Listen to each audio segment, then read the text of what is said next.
California had been written about, a book called Ramona. A lot of sentimental slop. But nobody in my time had tried to write about the Los Angeles background in any sort of realistic way. No. Of course, now half the writers in America live in California. Because Nathaniel West did, I think, didn't he? At least, Yeah, but he came along much, much later. Yes, he did. That's quite true. Well, so far as my material is concerned, I'm afraid I just get mine by going to places and taking down copious notes, because I can't remember anything. Yes, but you're an experienced journalist. Well, I think that's probably the answer. Yes. And then I learned by writing. Yeah, you can go to Las Vegas, and you can get Las Vegas in a few days, except the ice water. Right. Oh, yes, you complained about some in one of the meals my James Bond ordered in Las Vegas. I described the meal, and I didn't get him the waitress bringing the ice water the first thing. Wasn't that your complaint? Well, that amused me, because that's the first thing that happens in an American restaurant. I kicked It's a glass of ice water, put down by the waitress or the bus boy. Yeah. I kicked the bus boy is comparable to a commie here. Yeah. Yes, because I rather pride myself on trying to get these details right, and that is a very bad break. But I don't think any English writer has ever got as many right as you have. Well, I don't know. It's laborious work. I mean, that stuff in Harlem was wonderful. Was it? I thought it was, and also in St. Petersburg. I rather liked St. Petersburg. Oh, I don't think any American could have done it more accurately. I find, I don't know if you do, extremely difficult to write about villains. Villains, I find, extremely difficult people to put one's finger on. You can often sort of find heroes wandering around life and meet them and come across them, and plenty of heroines, of course, but a really good, solid villain is a very difficult person to build up, I think. I don't think I ever, in my own mind, think anybody's a villain. No, I think that comes out in the book. But you have some quite tough, villainous people there. Yes, they exist. I see they had another killing last week in New York. One of these men connected with that dock union man. What is his name? Albert Anastasia? Anastasia, yes. How's a sort of killing like that arranged? Very simply. You want me to describe how it's done? Yes. Well, first of all, the syndicate has to decide that he must be killed, and they don't want to kill people. No. It's bad business nowadays. Yeah.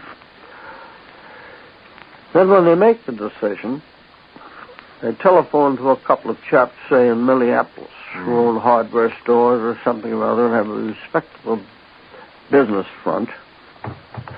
And these chaps come along to New York, and they're given their instructions. And they're given a photograph of the man and told what's known about him. And when they get on the plane, if they have to get on the plane, they're given guns. Not in Minneapolis. Oh. No, after they get their instructions. Yeah. They're given guns. Yeah. Now, these guns are not defaced in any way. No. But they're guns that have passed through so many hands that present owners can never be traced.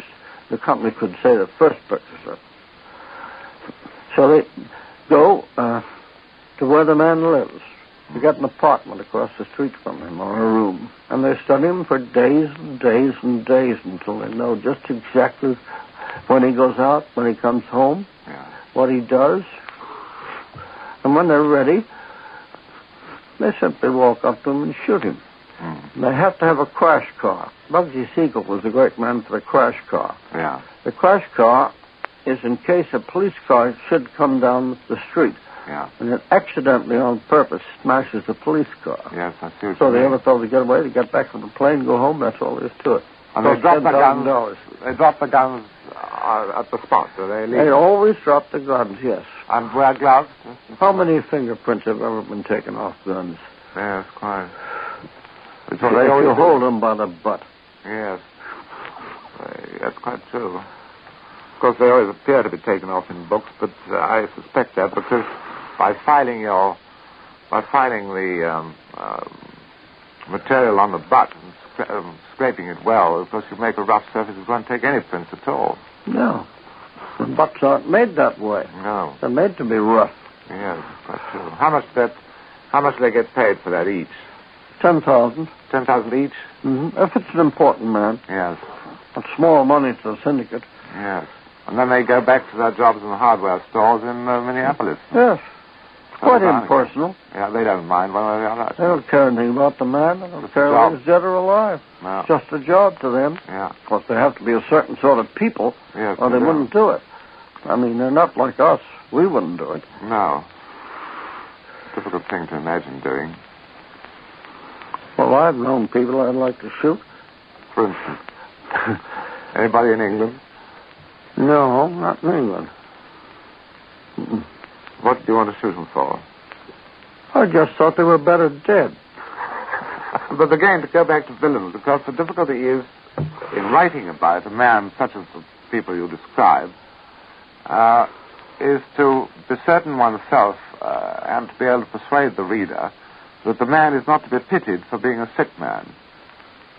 It's difficult to depict somebody who really is tough without being a psychopath. Well, it's almost impossible to imagine an absolutely bad man who is not a psychopath.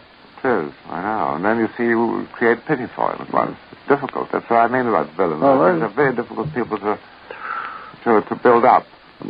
Well, he may have his very human side. He may be very kind to his family. Yes. But in his business, illegitimate, he may be quite ruthless. Mm. One's got to know these people. You can't invent them. You don't find anyone, really, that's all bad. Now, do you think, I mean, so far as heroes are concerned, because your hero, Philip Marlowe, is a real hero. I mean, he behaves in a heroic fashion.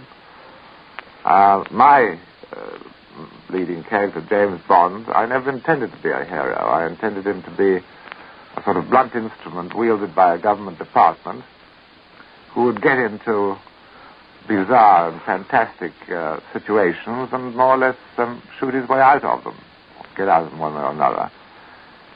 But of course he's